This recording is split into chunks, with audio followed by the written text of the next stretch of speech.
Mga guys, magandang gabi po sa ating lahat.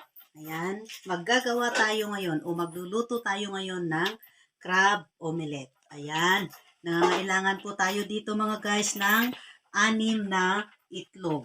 Ito po, ayan, 6 na itlog, 1 cup ng ating crab stick o crab meat, 1 cup ng ating bamboo shoot o yung labong, at 1/2 cup ng ating tinadtad na celery, 1/2 cup din ng ating tinadtad na onions. Hinalo-halo ko po yan, yung violet at saka yung puti, may dahon pa, to make it 1/2 cup mga guys. Ayan. Meron din tayo ditong 1 tablespoon ng cornstarch at 1 tablespoon ng soy sauce at 1 teaspoon ng ating asin, ng black powdered pepper, at itong ating mantika na panggisa at ating pangprito mga guys. Ayan. Yan lang po mga guys ang ating ingredients. Napakasimple lang po mga guys. At napakasimple din ang ating gagawin. At tsak na masusundan nyo ito mga guys. Kung sinipag kayo mga guys, pwedeng yung crab, crab na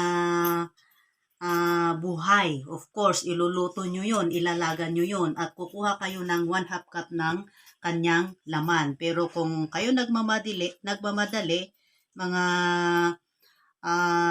nanay, nagaya ko na busy, meron tong nabibili sa grocery na gawa ng laman ng crab stick. Ito nga po, hatiin lang natin siya at atin po siyang himayin na ganyan para yan, magkahiwa-hiwalay. Madali lang po ito mga guys. Yan.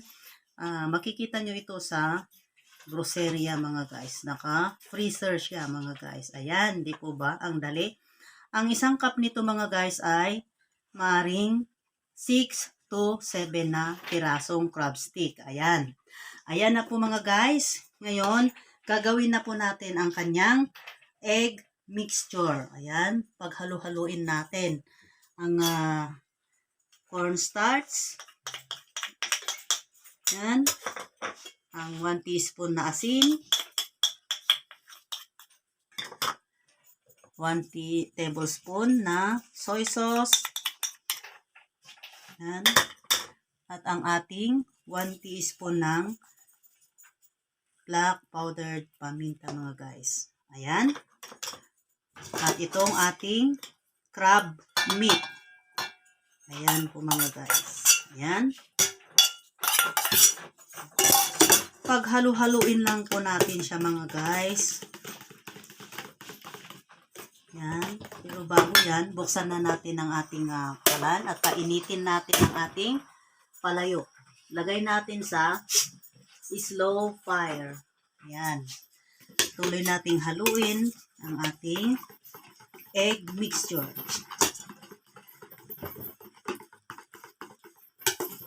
Ayan, di po ba mga guys? Ang dali lang na gumawa ng crab omelettes. Ayan. Ayan na po mga guys. Nahalo na po itong ating egg mixture. Balikan po natin ang ating palayok. Sa tingin ko mga guys ay uminit na. Lagyan natin siya ng konting mantika at atin pong igisa ang ating mga gulay. Yan. Lagay na natin ang ating 1/2 cup ng ating sibuyas. Yan. Ang ating celery. Yan. At ang ating 1 cup ng bamboo shoot o labong. Yan. Atin pong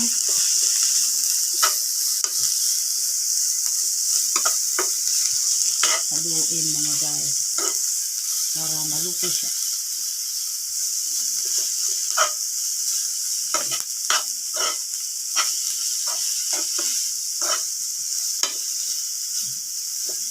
Pag naluto na po ito mga guys ay ihahalo natin sa ating ginawang egg mixture. At muli haluin natin at atin po siyang iprito. Gagawa tayo ng omelette mga guys. Crab omelette. Guys, okay na po itong ating gulay, mga gulay. isalin natin sa isang lalagyanan mga guys. Salin natin sa ating bowl. Yan. Palamigin natin ng konti, tsaka natin ihalo sa ating egg mixture mga guys. Yan. Yan. Then po natin siyang lumamig ng konti, tsaka natin ihalo sa ating egg mixture. Guys, ihalo na natin ang ating gulay sa ating egg mixture. Pero bago yan mga guys, lagyan na natin ng mantika ang ating palayok. Yan.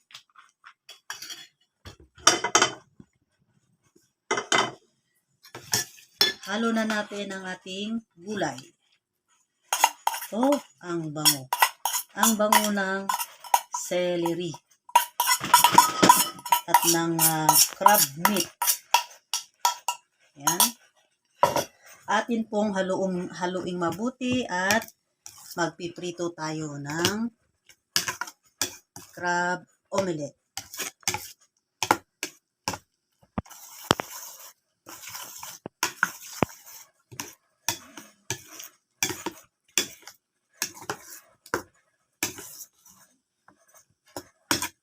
Ayan. Lagyan na natin ang ating palayok. Mga 1/2 cup.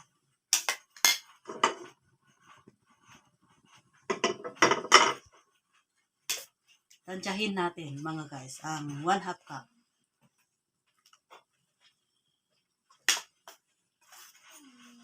Yan. Atin po yung lutuin hanggang sa maging okay na ang lahat ng mga gulay at ang ating itlog. Ayan mga guys. Ayan. Ayan na po mga guys. Sa tingin ko ay okay na po siya. Baliktarin natin para maluto naman sa likod mga guys. Ayan. Ayan. Ito ba? Ayan.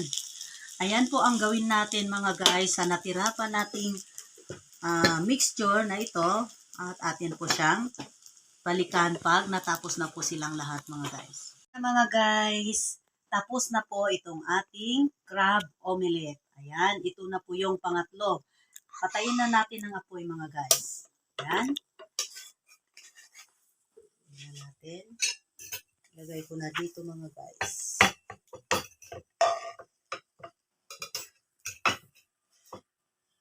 Ayan. Ayan na po mga guys. Ang bango. Tsak, magugustuhan nyo ito mga guys. Ayan. Mainit pa. Pero, tikman na natin. Ayan mga guys. Uso na naman ngayon mga guys ang traffic, puyat-puyat at pagmamadali. Pasukan na po mga guys. Kaya ayan. Sana makatulong itong ating ginawa ngayon sa araw-araw nating pag-iisip kung ano ang ating lulutuin, lalo na sa atin mga nanay. Ayan. Tikman nga natin. Mainit pa.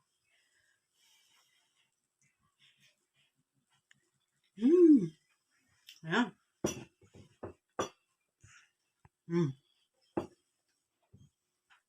Ayan mga guys. Ang sarap. Malinamnam siya. Tamang-tama lang ang kanyang asin. Malalasaan mo ang kanyang crab meat. At ang sarap ng kombinasyon ng meron siyang celery at meron siyang bamboo shoot o labong. Ayan mga guys.